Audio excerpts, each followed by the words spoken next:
dimuliakan Allah Subhanahu wa taala.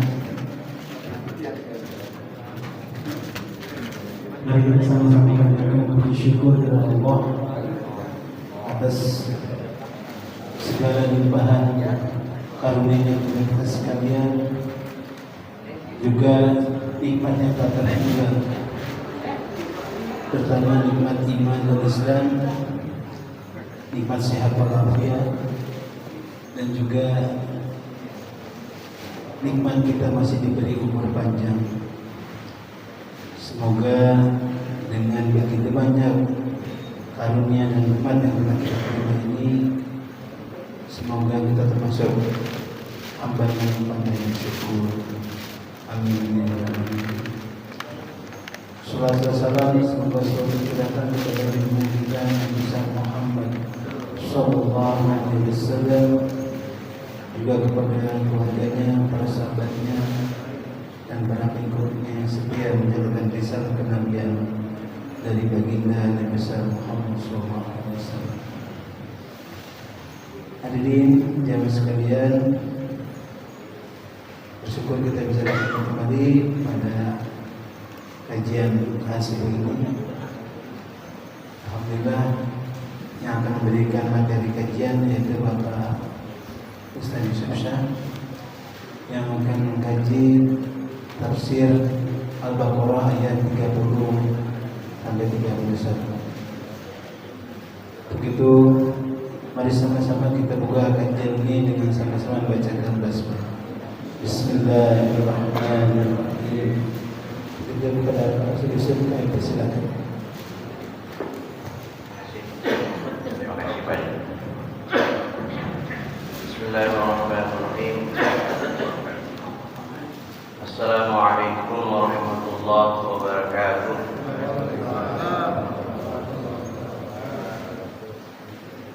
Alhamdulillahirabbil alamin. Wa bihi nasta'inu ala umuri dunya waddin. Wassalatu wassalamu ala asyrafil anbiya'i wal mursalin wa ala alihi wa ashabihi wa man tabi'ahum bi ihsanin ila yaumiddin, amma ba'd.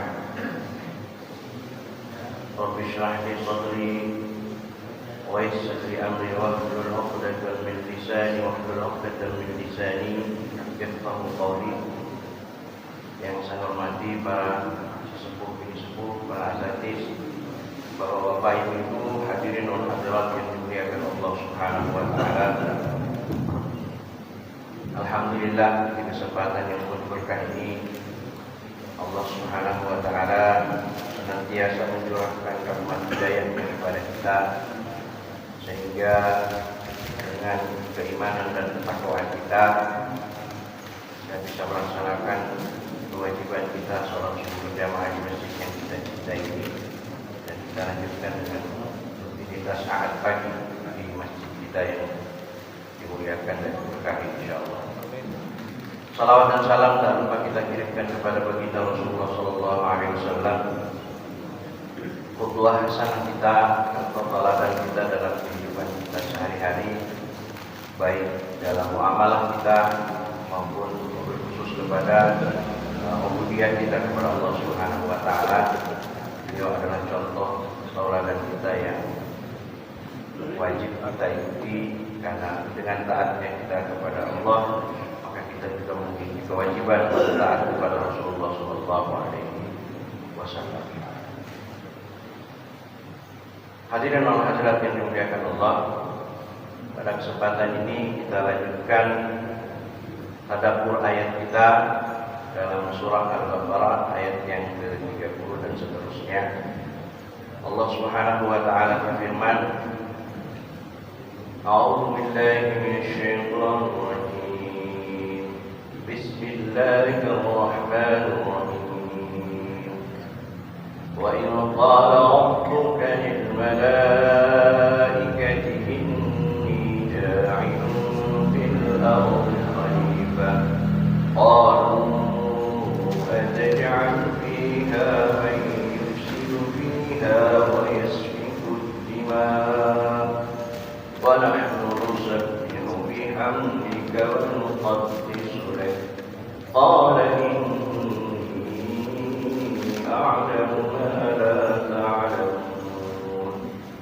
وعلم آدم الأسماء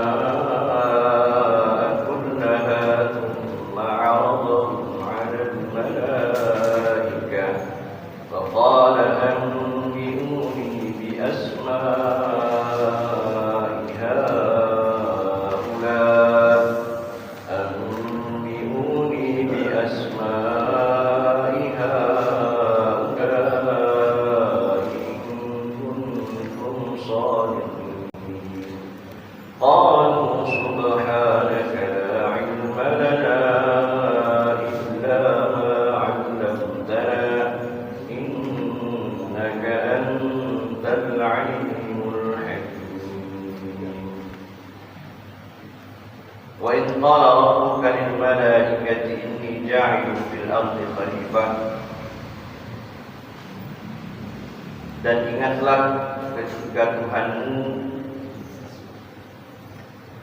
berfirman kepada para malaikat, ay uzkur ya Muhammad hina qala rabbuka lil malaikah. Ingatlah wahai Muhammad, wa idh qala rabbuka lil malaikah, ingatlah ketika Tuhan berkata kepada para malaikat, qala rabbuka lil malaikah waqsus ala qaumika dzalik. Wahai Muhammad, kata Allah, ceritakan kisah ini kepada kaummu, ceritakan kisah ini kepada umatmu. Inni ja'ilun fil ardi khalifah. Sesungguhnya aku hendak menjadikan khalifah di muka bumi. Aku hendak menjadikan wakilku di muka bumi. Ay khalifun fil ardi wa muttakhidun fiha khalifah yakhlifuni fi tanfidhi ahkami fiha.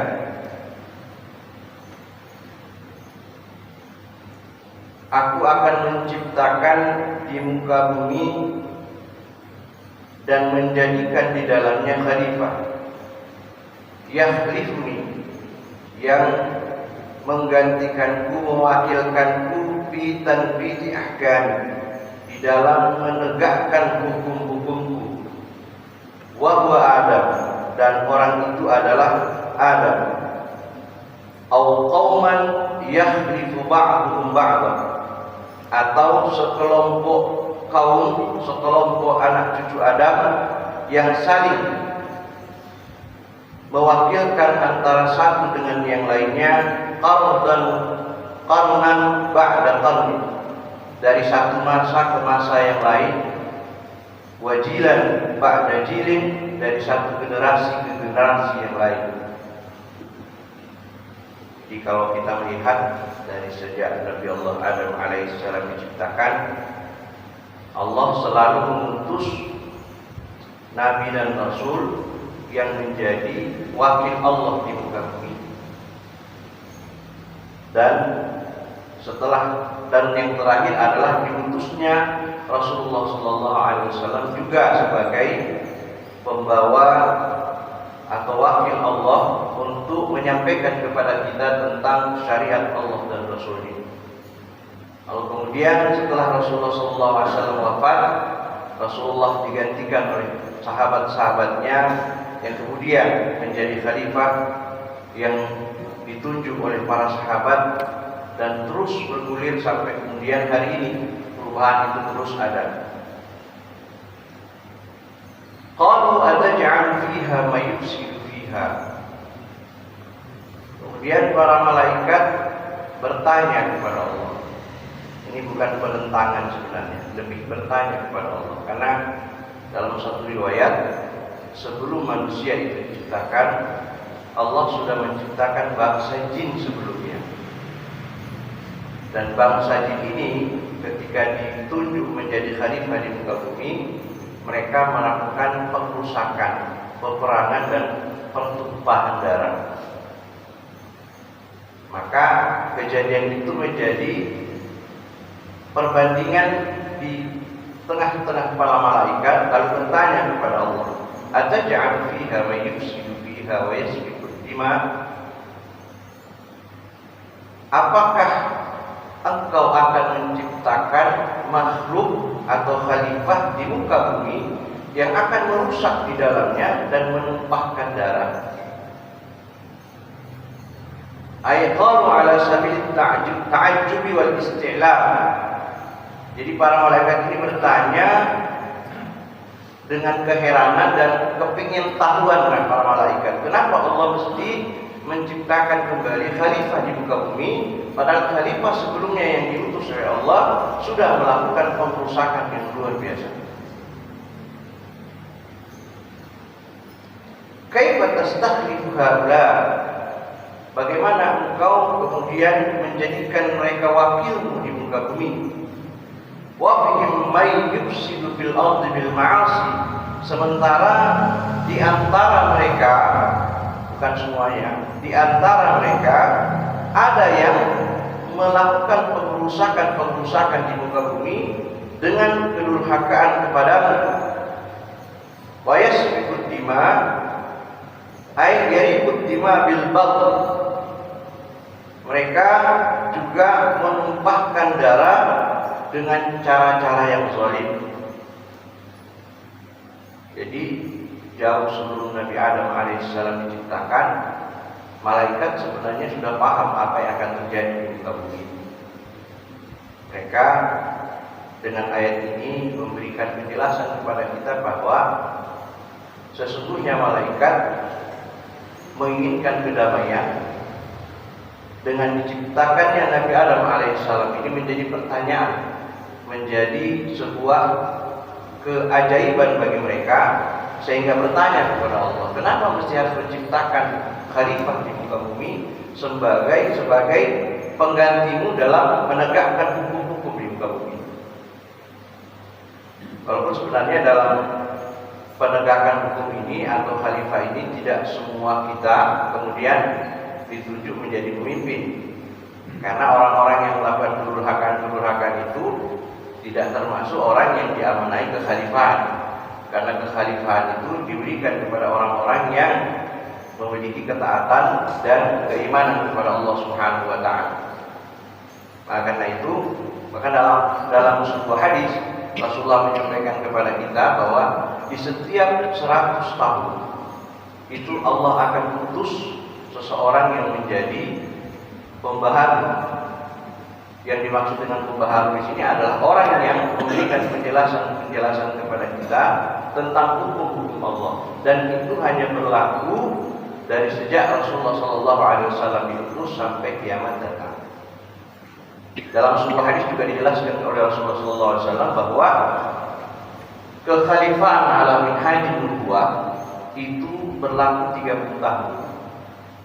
Dan itu kalau kita hitung sampai diutusnya Ali, diangkatnya Ali sebagai khalifah itu persis 30 tahun.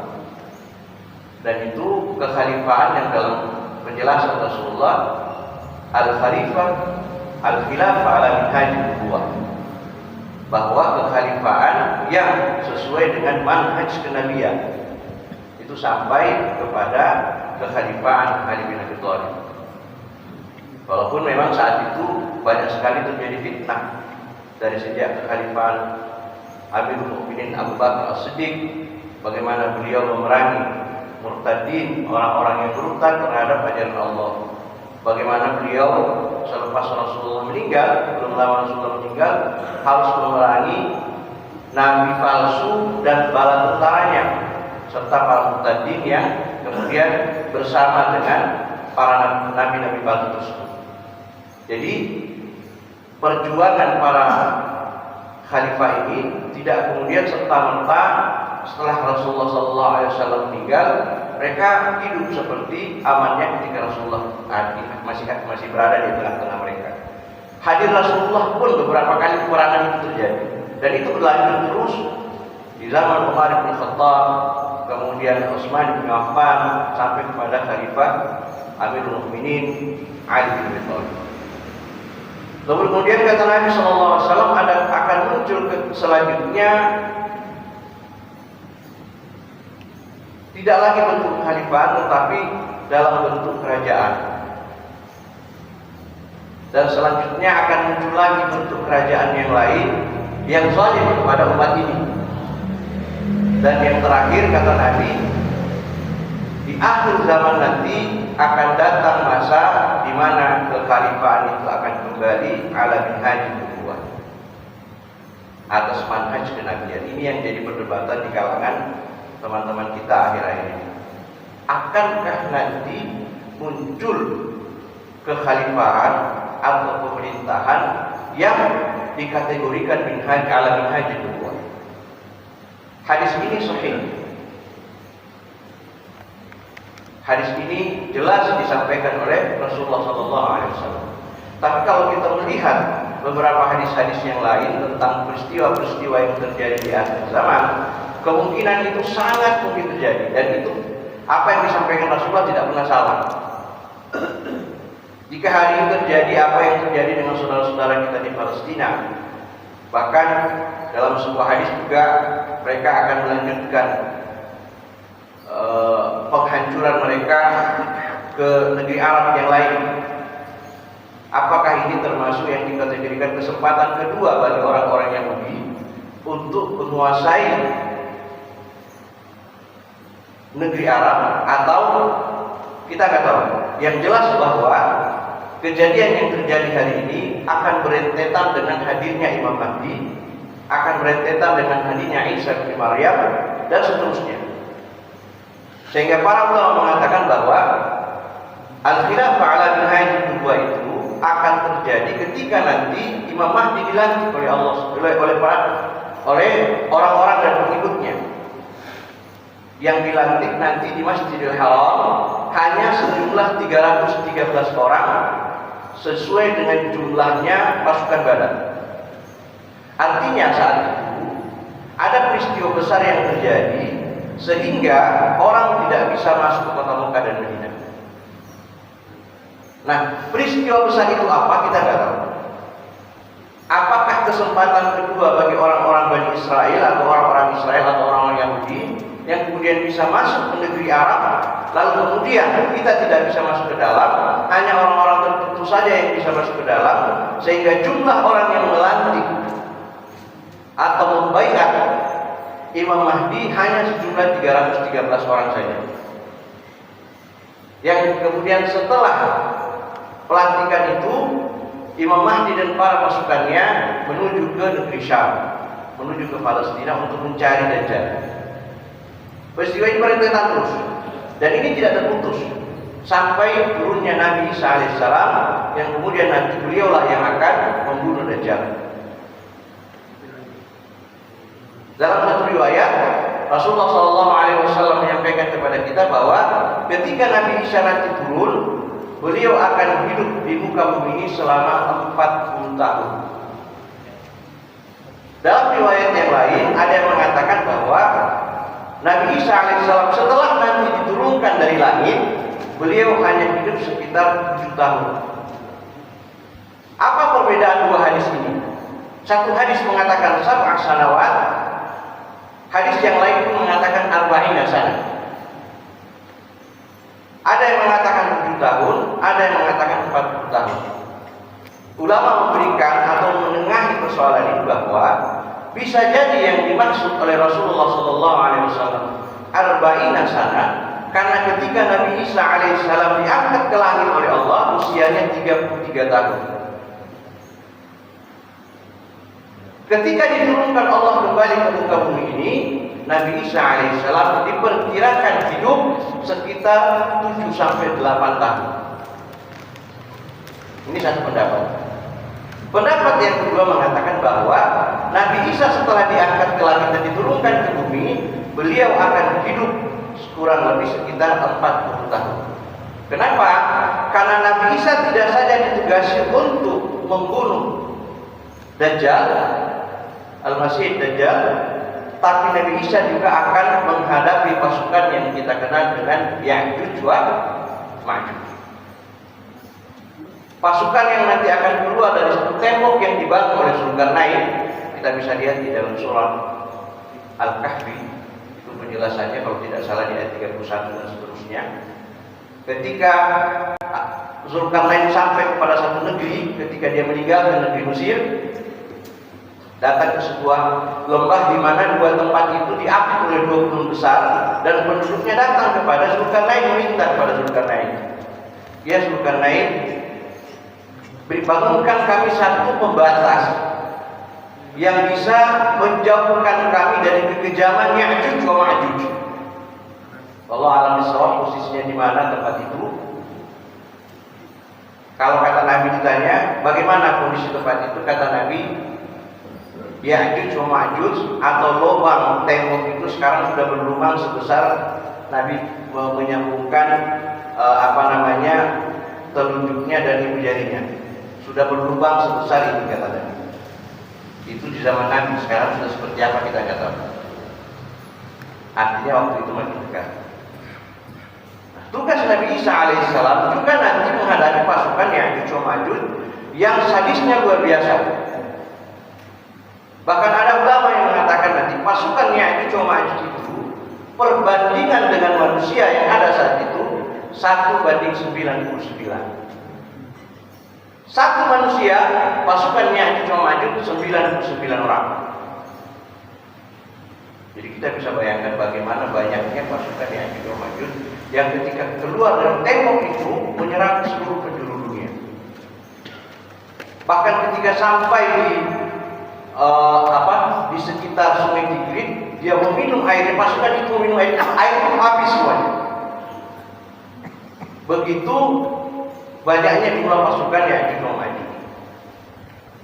Di saat Nabi Isa dan pasukannya terkepung, di saat itulah kemudian beliau dan pasukannya memohon kepada Allah agar membinasakan pasukan Ya'juj wa Ma'juj, dan Allah mengirimkan dalam satu riwayat penyakit, di riwayat yang lain binatang melata yang kemudian menggigit pasukan Ya'juj wa Ma'juj sampai kemudian semua terluka dan binasa.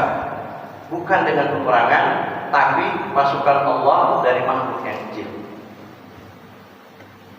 Ini adalah rentetan kehidupan kita, yang apakah nanti kemudian itulah yang dikategorikan oleh Rasulullah yang dimaksud dengan al-khilafah ala minhajin nubuwwah. Khilafah atas manhaj kenabian. Mudah-mudahan itu yang dimaksud, bahwa itulah waktu di mana Imam Mahdi dan Nabi Isa alaihissalam diutus ke muka bumi ini, di mana Nabi Isa kemudian di samping membunuh Dajjal, kemudian juga menghadapi Ya'juj wa Ma'juj, kemudian Nabi Isa alaihissalam juga ditugasi mematahkan seluruh salib dan patung-patung dari Bunda Maryam dan Isa alaihissalam, juga membunuh khinzir, babi. Jadi tugas beliau luar biasa. Karena itu kemudian ada ulama yang memberikan keterangan bahwa pada saat itu semua gereja-gereja yang ada tidak ada lagi salib. Mereka orang-orang Nasrani kemudian mengimani Isa alaihissalam, dan saat itu dunia tenang kurang lebih sekitar 9 tahun. Tenang dengan orang-orang yang beriman, pemimpin yang takwa kepada Allah Subhanahu wa ta'ala. Mungkin ini yang dimaksud oleh Rasulullah SAW sebagai al-khilafah ala minhajin nubuwwah yang terakhir sebelum datangnya hari kiamat. Bapak Ibu yang dirahmati Allah Subhanahu wa ta'ala, kita kembali kepada ayat wa yasfiku dima. Khalifah yang Allah ciptakan itu ya Allah, bukankah nanti mereka akan melakukan pengerusakan di muka bumi, dan bukankah mereka nanti akan menumpahkan darah? Wa nahnu nusabbihu bihamdi. Nah, ini protesnya malaikat ya. Protes mungkin mengingatkan Allah tahu apa yang sesungguhnya diminta oleh para malaikat. Nahnu nusabbihu bihamdi. Ya Allah, apakah cukup kami yang sekian banyak ini yang selalu hadir untuk mensucikanmu dan memujimu? Kira-kira kalau bahasa kita gini, kami aja yang menciptakan ya Allah. Kami makhlukmu yang tidak pernah durhaka. Kami makhlukmu yang tidak pernah melawan keputusanmu. Kami makhlukmu yang senantiasa bertasbih dan bertahmid kepadamu. Karena malaikat itu la ya'sunallaha ma amarahum wa yaf'aluna ma yu'marun. Malaikat itu ya tidak pernah durhaka kepada Allah dan selalu melaksanakan apa saja yang diperintahkan oleh Allah Subhanahu wa ta'ala. Nahnu nusabbihu bihamdi. Kamilah yang senantiasa memujimu, kamilah yang senantiasa mensucikanmu dan memujimu. Nunzihuka amma yaliku bika. Kami selalu mengagungkanmu ya Allah, selayaknya kami mengagungkanmu sebagai pencipta kami. Mutalabbisina bihamdi. Kami selalu mengisi waktu-waktu kami dengan memujimu. Wa nuqaddisu lak. Dan kami juga senantiasa mensucikanmu ya Allah. Nu'azzimu amrak wa nutahhiru dzikrak mimma nasabahu ilaikal mulhidun. Kami senantiasa mengagungkan semua urusanmu. Karena malaikat itu sudah ada tugasnya masing-masing, Pak. Kalau kita di antara 10 malaikat yang harus kita yakini itu kan ada malaikat yang khusus mengatur hujan, ada malaikat yang kemudian mencabut nyawa. Bahkan beberapa waktu yang lalu kita juga baca satu hadis, ada malaikat yang tugasnya setiap hari itu keliling, Pak, keliling ke muka bumi. Apa yang dilakukan malaikat itu? Dia hanya mencari majelis-majelis zikir. Ketika dia menemukan majelis zikir, dia panggil malaikat yang lain. Wahai para malaikat, ini ada majelis zikir di alif kelas nih. Datang ke sini duduk sama mereka. Jadi Pak, kalau kita lihat di samping kita ini ada malaikat, Pak. Apa Pak Ilyas malaikatnya? Pak RW langsung lihat itu Ilyas. Jadi ada malaikat yang tugasnya itu mereka berkeliling di muka bumi ini untuk mencari majelis-majelis zikir. Lalu dia duduk di tengah majelis-majelis zikir itu. Ketika mereka kembali, Allah bertanya kepada malaikat, apa yang sedang dilakukan hamba? Siapa yang mereka puji? Malaikat pertama menjawab, mereka memujimu ya Allah. Apa yang mereka takutkan, kata Allah? Mereka takutkan nerakamu ya Allah. Kalau begitu jauhkan nerakaku dari mereka. Apa yang mereka inginkan? Apa yang hamba inginkan? Apa yang orang-orang ahli zikir itu inginkan? Orang-orang yang beristimewa berkumpul untuk kemudian berzikir kepadaku, mentadabburi ayat-ayatku, apa yang dia inginkan? Dia inginkan surgamu ya Allah. Kata Allah, berikan surgamu kepadanya. Lalu malaikat bertanya kepada Allah, ya Allah, itu ada orang itu bukan kelompok mereka. Tapi ketika orang itu lewat, dia melihat ada majelis zikir, dia datang duduk juga bareng sama mereka. Bagaimana orang itu ya Allah? Kata Allah, orang itu bahagia dari orang-orang yang bermajelis zikir.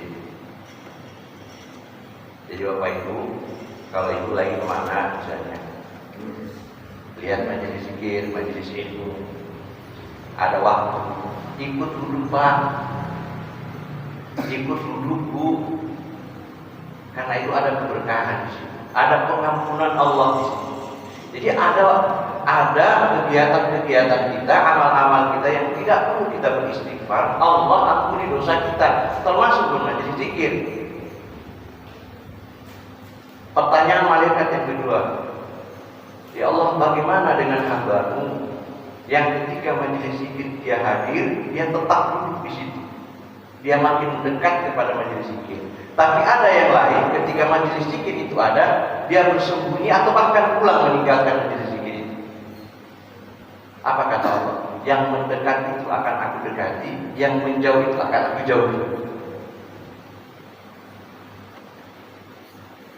Jadi sebaiknya ketika kita menemukan majelis zikir, kan ada tuh Pak, biasa kita datang ke satu masjid, biasa mereka habis zuhur itu atau waktu tertentu atau habis maghrib dia baca hadis Pak.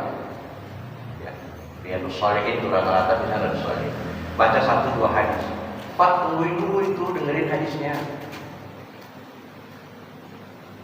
Dengerin. Ustaznya baca itu. Entah bukan ustaz juga nggak apa-apa. Selama dia bacakan itu hadis, dia bacakan itu firman Allah, kita dengerin baik-baik. Saya udah tahu, betul kita udah tahu. Tapi ada keberkahan yang tidak kita dapatkan pada saat kita tahu ilmu itu. Keberkahan ketika ketika kita mendengar hadis atau ayat itu. Bisa jadi ada sesuatu yang kita dengarkan saat itu, semuanya mungkin sekitar 90% kita paham, atau 99% kita paham.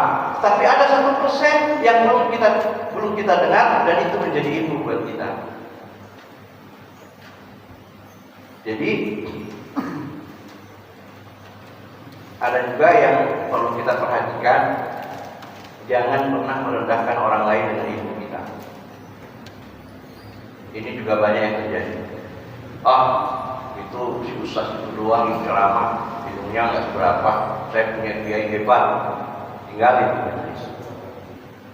Saya punya syekh hebat, saya mau belajar sama syekh saya aja. Ya kalau kita tahu orang itu mengajarkan ketidakbenaran, kemungkaran, tinggalin Pak. Tapi kalau orang itu mengajarkan kebaikan dengan apa yang dia punya, kemampuan ilmu yang punya, cobalah kita dulu.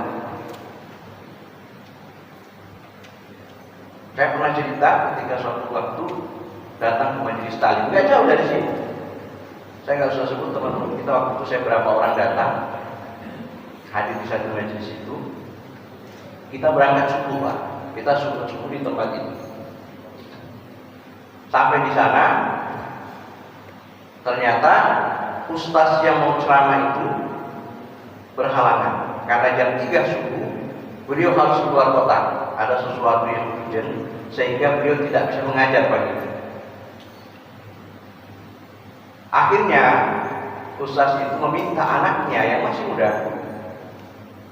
baru selesai kuliahnya di Universitas Islam Madinah, usianya kira-kira sekitar 22 tahun atau 23 karena LC-nya, diminta untuk menggantikan orang tuanya. Itu masjid Pak penuh bawahnya, penuh. Begitu diumumkan bahwa ustaznya nggak bisa, yang isi anaknya, 80% isi masjid bubar Pak. 80% isi masjid bubar. Yang saya lihat ini orang alim semua itu, Masya Allah. Kalau lihat tampangnya, kita mah nggak ada apa-apanya. Bubar Pak. Ini saya pegang teman yang dua ini, saya nggak usah sebut namanya. Saya pegang, antum lo berdiri, duduk aja. Bisa jadi dari apa yang disampaikan oleh beliau nanti, 99% antum tahu, tapi ada 1% yang jadi ilmu nanti buat antum. Yang kedua, jangan buang keberkahan untuk itu. Jangan buang keberkahan majelis taklim, duduk. Akhirnya yang mengaji waktu itu, saya ingat saya, tidak sampai 30 orang. Yang masjid itu kurang lebih besarnya masjid kita. Hanya kurang lebih sekitar 30 orang, tidak sampai 30 orang. Ya. Begitu dia menyampaikan materi, teman-teman ini mengatakan, Masya Allah, itu dia luar biasa. Saya bilang, udah dengerin aja dulu. Belum tentu kita yang sudah usianya 40-50 tahun lebih hebat dari dia. Ada orang cuma belajar tadi malam, ustaz kita ngomong. Imam Malik menulis kitab Al-Muwatta, isinya 6.000 hadis. Berapa tahun ditulisnya? 15 tahun. Imam Syafi'i hafalnya berapa hari Pak? Pasnya pagi semalam? 1 malam ya? 6.000 hadis beliau pahami 1 malam. Terus kita mau bilang kita lebih hebat dari dia? Jangan rendahkan itu orang. Betul, tidak satu orang itu tidak memahami semua ilmu kita. Kita punya kemampuan yang sangat terbatas. Tetapi ketika ada muncul di hati kita kesombongan untuk merendahkan itu seseorang, maka itu kesombongan yang menyebabkan kita tidak bisa masuk neraka, tidak bisa masuk surga.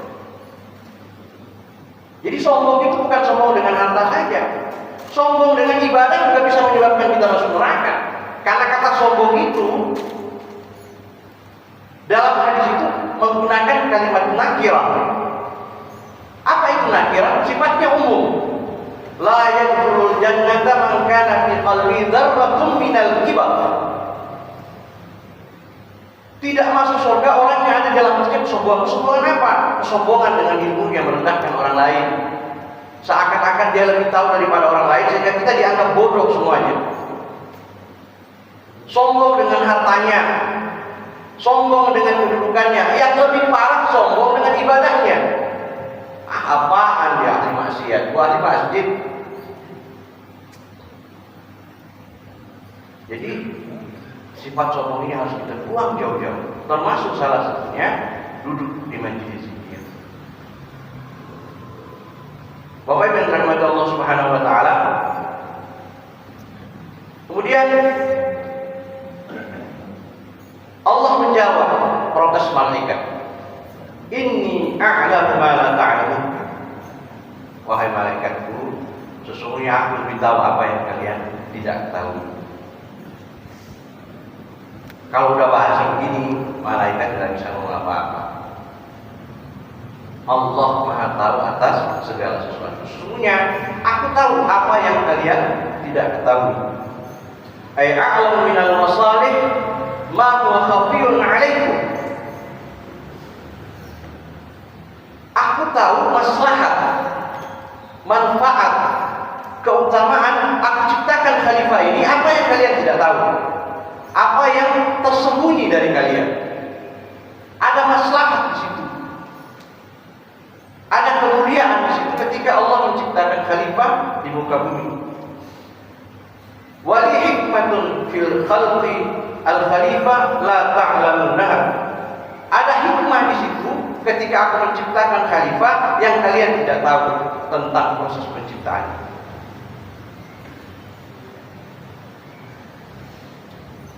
Kemudian Allah melanjutkan ayatnya, wa 'allama Adam al-asma'a kullaha. Ketika Nabi Adam sudah tercipta jadi manusia, ditiupkan ruh. Karena proses penciptaan Adam itu dalam satu dua itu malaikat tahu. Oh, kepalanya udah jadi, oh perutnya udah jadi, kakinya udah jadi. Iblis juga tahu, Pak. Nanti kan ada dialognya Iblis dengan Allah. Sampai begitu terbentuk sempurna menjadi manusia yang sempurna, Allah tiupkan ruh, Allah ajarkan kepadanya al-asma. Apa itu al-asma?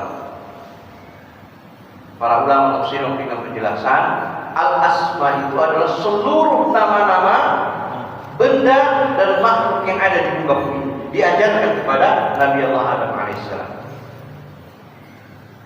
Ai asma'ul musammiyat kullaha, seluruh nama-nama yang ada di muka bumi. Qala Ibnu Abbas, Imam Ibnu Abbas mengatakan, allamahu isma kulli syai'in hatta al-mus'haf wal midraqah. Jadi Allah Subhanahu wa taala mengajarkan kepada alam Adam alaihissalam seluruh nama-nama hingga kepada seluruh lubang-lubang binatang kecil. Jadi nggak ada yang terlewat. Apa binatang yang paling kecil sekarang? Misalnya semut. Ada nggak yang lebih kecil dari semut? Itu sudah diajarkan kepada Anda. Pepohonan nama-namanya sudah diajarkan. Ini namanya buah apel. Ini namanya. Bahkan bahasanya beda. Kalau kemudian muncul bahasa-bahasa yang lain itu karena keturunan Nabi Adam yang begitu banyak, kemudian dengan bahasanya sendiri menciptakan bahasa. Tapi semua ilmu itu, semua pengetahuan itu sudah diajarkan kepada Nabi Allah Adam alaihissalam.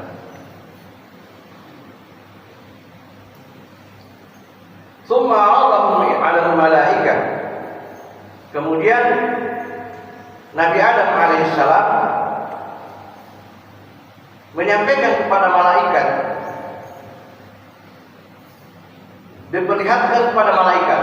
Jadi istilahnya kalau kita Nabi Adam ini ada berdiri di depan para malaikat, kemudian beliau menyampaikan kepada para malaikat seluruh nama-nama yang sudah diajarkan Allah kepada Nabi Allah Adam alaihissalam. Lalu kali malaikat mengatakan,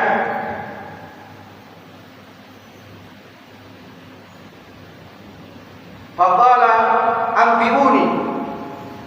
Ketika Nabi Adam sudah hadir di tengah-tengah malaikat, Allah mengatakan kepada Adam, ambiuni, kasih tahu saya, ceritakan kepada saya, sampaikan kepada saya seluruh nama-nama yang sudah aku ajarkan kepadamu. Ambiruni bi asma'i haula, dengan nama-nama seluruh nama yang tadi sudah saya ajarkan.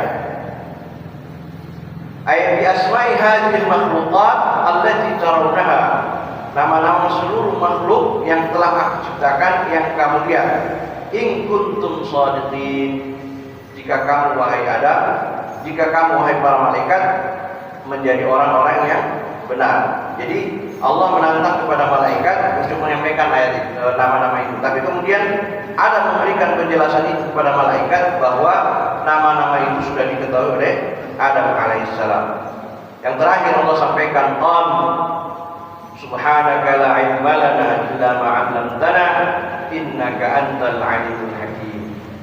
Kemudian malaikat berkata kepada Allah setelah melihat kelemahan mereka. Dia melihat kelebihan Adam. Allah berikan kelebihan kepada Nabi Adam, kelebihan yang tidak dimiliki oleh malaikat seluruhnya. Dengan mengetahui seluruh nama makhluk, dan dalam satu riwayat, dalam satu penjelasan ulama bahwa tidak saja tahu tentang nama-nama itu, tapi bagaimana proses untuk memanfaatkan nama-nama tersebut, barang-barang tersebut. Begitu hebatnya ilmunya Nabi Adam alaihissalam, karena langsung diilhamkan, diwahyukan oleh Allah Subhanahu wa taala kepada Nabi Adam alaihissalam. Qalu subhanaka la ilma lana illa ma 'allamtana. Maha suci Engkau ya Allah, tidak ada ilmu yang kami miliki. Nah, mestinya orang yang punya ilmu begini, Pak. La ilma lana, kami tidak punya ilmu. Illa ma 'allamtana, kecuali apa yang kamu ajarkan kepada kami. Jadi kalau kita paham ini dengan baik, kita nggak akan sombong dengan ilmu kita. Kita juga nggak merendahkan orang lain karena ilmu kita. Ada orang baru belajar setahun, maki-maki orang yang belajar 30 tahun. Ayolah kita belajar dengan baik. Karena belajar itu bukan belajar ilmu saja, Pak. Belajar akhlak. Kalau orang nggak punya akhlak, nuntut ilmu itu yang rusak, Pak. Tapi bagaimana kita mencari akhlak? Kan agama ini kan diturunkan oleh Allah untuk mengutamakan akhlak, memuliakan akhlak. Innamal bu'itsu litammima makarimul akhlak. Sesungguhnya aku diutus ini oleh Allah untuk menyempurnakan akhlak. Sehingga ilmu kita yang ada itu sebenarnya harusnya lebih membuat kita lebih berakhlak, lebih bisa menghormati orang lain, bukan justru merendahkan orang lain dengan ilmu kita. Imam Syafi'i kan begitu tawadhunya dia bilang apa? Ulama zada ilma zada jahla. Imam Syafi'i loh, Pak, yang tadi bisa hafal hadis dalam waktu satu malam 6.000 hadis. Setiap bertambah ilmu, bertambah juga kebodohanku. Itu mestinya yang kita miliki orang beriman itu.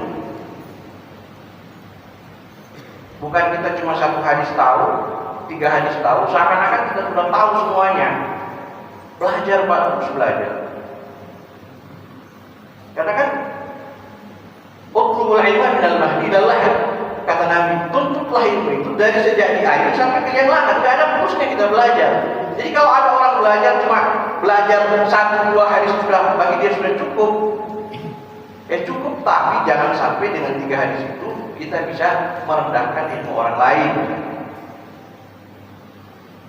Kalau kita tahu salah, kita ingatkan. Kalau kita nggak punya ilmunya, kita belajar. Kan itu akhlak. Rusaknya umat ini bukan karena ilmunya, Pak, tapi akhlaknya. Umat kita hari ini, Masya Allah, kata Nabi, kalian tuh nggak sedikit, kalian banyak, tapi kalian seperti itu dilakukan. Kenapa? Kita nggak punya akhlak. Lihat anak-anak kita sekarang. Mungkin karena kita tidak pernah mencontohkan akhlak yang baik, mereka juga ngomong isi maunya. Coba orang tua kita dulu. Jadi kita nggak bisa juga, jangan sampai juga kayak orang tua kita dulu disambut pakai rotan. Saya masih ingat kakek saya itu, Pak, galaknya luar biasa. Itu rotan yang mau disiapin juga. Itu kalau marah, Pak, pakai rotan, Pak, benar. Tidak seperti itu. Enggak mesti harus seperti itu. Tapi masing-masing masa itu kan ada cara menghadapi orang-orang pada masa-masa itu. Nah, saat kita hari ini banyak sekali orang-orang yang mengajarkan kepada kita, psikolog atau apapun, kita mengajarkan bagaimana cara menghadapi anak-anak kita supaya mereka tetap terjaga keimanannya, mereka tetap terjaga sopan santunnya, dan utama akhlaknya yang penting. Jadi kalau orang bilang utama mana akhlak dengan ilmu, maka ulama mengatakan utama akhlak. Karena ilmu banyak yang sombong, tapi akhlak membuat orang lebih tawar. Jadi kalau orang berilmu dan punya akhlak itu luar biasa, Pak. Saya punya, ketika di pondok dulu, ada seorang guru kami atau bukan senior kami yang waktu itu sudah menjadi guru besar di Al-Azhar, Mesir.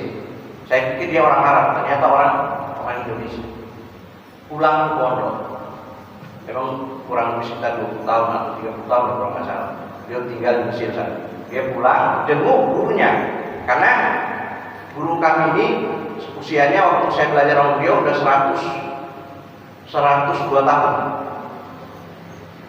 Udah sepuh, meninggal umur 120 tahun usianya. Itu Pak disuruh imam. Bayang Pak, dia udah profesor, doktor, guru besar di Al-Azhar Mesir. Secara keilmuan kita nggak ada bapaknya Pak. Disuruh imam nggak mau. Foto, disuruh soalnya nggak mau imam dia. Akhirnya dia cium tangan Pak Kiai, dia maju imam. Ketika dia imam, Pak, apa yang dia lakukan? Dia baca bacaan ringan. Kenapa? Dia tahu Pak Kiai ini nggak bisa berdiri lama. Dia baca bacaan ringan. Padahal itu sholat isya. Isya itu kan kalau kita kan dipajangnya. Dia lihat ada Pak Kiai di belakang dipendek. Setelah selesai sholat, apa yang dia lakukan? Sejadah ini kan 3 lapis, Pak. Dia nggak duduk di sejadah, Pak. Dia turun ke bawah. Dia turun ke bawah, di bawah sejadah itu. Dia nggak duduk di sejadah itu. Dia turun ke bawah. Pak Kiai nangis. Belum selesai zikir, Pak Kiai begini. Antum anak-anakku semuanya lihat orang ini punya akhlak. Dia tahu ada gurunya di belakang. Dia nggak mau duduk di atas sejadah itu karena dia tahu ada gurunya di belakang. Dia sadar ada orang yang dihormati di belakang, maka dia turun dari tempat itu. Kemudian dia ambil mic yang sudah datang. Dia bilang apa? Saya nggak layak berdiri di situ. Ada orang yang lebih alim dari saya dan lebih takwa kepada Allah. Ini hanya orang-orang yang memiliki ketakwaan kepada Allah. Dia turun dari sejadah itu, Pak.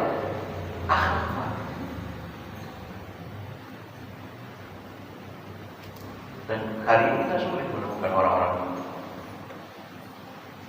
Contoh kecil yang mengajarkan kepada kita betapa akhlak itu mulia sekali. Makanya itulah salah satu kenapa Rasulullah SAW diutus ke muka bumi ini, liutammima makarimul akhlak. Lisan kita. Bukan kita kalau nggak boleh berbicara tegas, silahkan bicara tegas. Kalau itu kebenaran, katakan kebenaran. Tapi penghormatan kita kepada orang tua yang lebih tua dari kita yang punya ilmu, kita hargai. Anak-anak yang kita punya akhlak kepada anak, kita berikan perhatian kita kepada mereka, sayang mereka sebaik-baik. Itu akhlak. Bapak Ibu yang dirahmati Allah Subhanahu wa taala, mungkin ini saja yang bisa kita tadabburi pada kesempatan hari ini. Mudah-mudahan Allah Subhanahu wa taala senantiasa menjadikan kita orang-orang yang bisa berkata seperti malaikat. Apa yang dikatakan malaikat tadi, bahwa la ilma lana illa ma 'allamtana. Tidak ada ilmu yang kami miliki kecuali yang telah Kuajarkan kepada kami Allah. Sehingga kalau kita pahami itu dengan baik, maka kita tidak akan pernah sombong dengan apa yang kita punya. Mohon maaf bila ada kekurangan. Kebenaran datang dari Allah, kesalahan datang dari pribadi saya sendiri. Akhirul kalam. Wassalamualaikum warahmatullahi wabarakatuh. Terima kasih Ustaz atas paparannya mengenai ciptaan Adam sebagai khalifah yang Allah Subhanahu wa taala. Mungkin jam 9 saya ingin tanya. Amin, mau tanya Pak? Sudah jelas ya? Saya harus lagi Pak Ustaz. Kok malah tanya? Itu kan dikatakan tadi bahwasanya malaikat itu seperti protes bahwasanya ngapain manusia diciptakan ditunjuk sebagai khalifah, karena manusia itu akan berbuat kerusakan, buat binasa gitu kata malaikat itu. Apakah ini malaikat itu tahu bahwasanya manusia itu sudah ada sebelumnya atau memang hanya sifat-sifatnya manusia seperti itu, Pak Ustaz? Ya. Tadi sudah disampaikan juga bahwa seluruh manusia yang diciptakan, ada riwayat yang menyampaikan kepada kita bahwa khalifah yang pertama kali diamanahi untuk mengurus alam semesta ini adalah bangsa jin. Bangsa jin ini, saya lupa bukunya Pak, ada buku kecil dulu itu. Saya nggak tahu bukunya, tapi saya pernah punya buku itu. Jadi ketika bangsa jin ini diamanahi untuk menjadi khalifah di muka bumi, mereka bebas Pak, hidup seperti kita. Mereka melakukan hidup seperti biasa seperti kita, tapi yang mereka lakukan justru pengerusakan. Mereka berperang, mereka tumpah darah, ya seperti dengan bahasa malaikat ini. Ataj'alu fiha man yufsidu fiha wa yasfiku dima. Apakah engkau akan menciptakan di muka bumi ini mereka yang melakukan pengerusakan dan melakukan pertumbuhan darah? Persis apa yang dilakukan oleh malaikat. Jadi kejadian itu sebenarnya sudah dilihat oleh malaikat dari bangsa jin. Dari bangsa jin tadi. Makanya kemudian dalam ayat itu diceritakan, diciptakanlah yang namanya Harith. Bapak tahu Harith itu siapa Pak? Harith itu iblis. Namanya iblis itu awalnya Harith. Harith penjaga. Diutuslah, diciptakanlah iblis. Diciptakanlah Harith. Waktu itu kemudian disebut iblis ketika dia membangkang kepada perintah Allah, maka disebutlah dia iblis. Diciptakanlah Harith ini, dibuatlah Harith. Untuk apa? Untuk mengusir atau memerangi bangsa jin yang melakukan kemungkaran ini. Akhirnya apa? Dalam ayat itu diceritakan bahwa bangsa jin saat itu setelah bala tentaranya Al-Haris dan bala tentaranya kemudian diutus oleh Allah, mereka digeser ke gunung-gunung Pak. Mereka diusir ke gunung-gunung, mereka dimasukkan ke dalam dasar laut, mereka ditempatkan ke tempat-tempat yang tidak terbuka seperti ini. Mereka digeser ke sana, ke hutan-hutan. Ada yang mikir, pantesan di hutan banyak setan ya. Ke dasar laut, ke sungai-sungai, mereka digeser ke sana. Nah, setelah selesai tugas itu, Al-Haris ditarik oleh Allah kembali masuk di kehidupan para malaikat. Saat itu malaikat nggak tahu kalau Al-Haris ini ternyata bukan bagian dari mereka. Ketika Allah memerintahkan malaikat untuk sujud kepada Adam, maka dia nggak sujud. Malaikat kan saat itu sujud semuanya. Ada kebingungan di malaikat ini siapa? Lalu dia mengakui, khalaqtani min nar wa khalaqtahu min tin. Malaikat baru sadar, oh ternyata iblis bukan bagian dari kita. Engkau ciptakan dia dari tanah, aku ciptakan aku dari api, sementara aku ciptakan dia dari tanah. Baru sadar para malaikat kalau bukan bagian dari malaikat. Yang selama ini beribadah dengan malaikat luar biasa, sama dengan ibadahnya para malaikat. Dia menolak itu karena Adam diciptakan yang menurut iblis, Adam ini tidak lebih mulia dari saya. Saya tercipta dari api, dia tercipta dari tanah.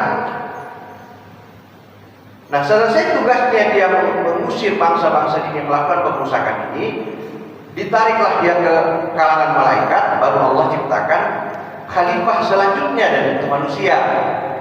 Makanya malaikat tahu, jangan-jangan ini yang Allah ciptakan ini sama aja sama yang sebelumnya, yang bangsa jin yang diutus Allah kemudian melakukan kerusakan. Makanya kata Nabi, itu jin kalau menampakkan diri seperti kita nggak bisa bergerak. Jumlahnya banyak banget. Saya lupa urutannya, tapi kalau nggak salah urutannya kurang lebih 10 kali bangsa manusia, baru dengan sama jumlahnya dengan 10 kali binatang darat. 10 kali binatang darat baru sama jumlahnya dengan binatang yang ada di laut. 10 kali binatang yang ada di laut, makhluk yang ada di laut, baru sama jumlahnya dengan bangsa jin. Banyak nggak tuh Pak? Maka kata Nabi itu kalau kelihatan wujud mereka, kalian nggak bisa bergerak. Begitu sesaknya mereka, banyaknya mereka. Kenapa mereka banyak? Orang yang kalian lebih dulu diciptakan sama Allah. Jadi peristiwa yang terjadi di masa lalu sebelum Nabi Allah Adam diciptakan itu menjadi tolak ukur perbandingan malaikat, kemudian meminta bertanya kepada Allah, "Ataj'al fiha man yufsidu fiha?" Apa engkau ya Allah menciptakan lagi makhluk yang merusak di muka bumi dan menumpahkan darah? Nah itu Pak kira-kira. Jadi rentetan ceritanya seperti itu. Wallahu a'lam bishawab.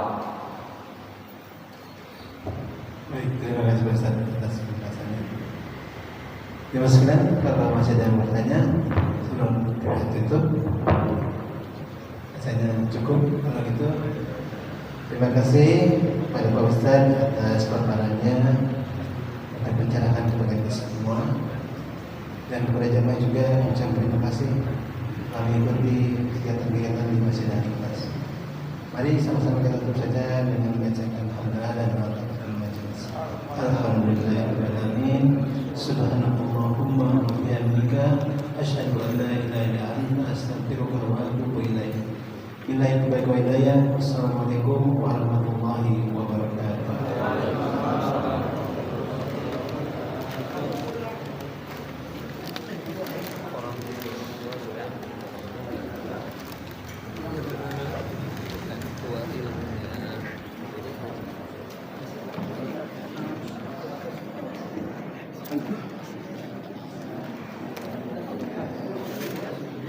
Masih.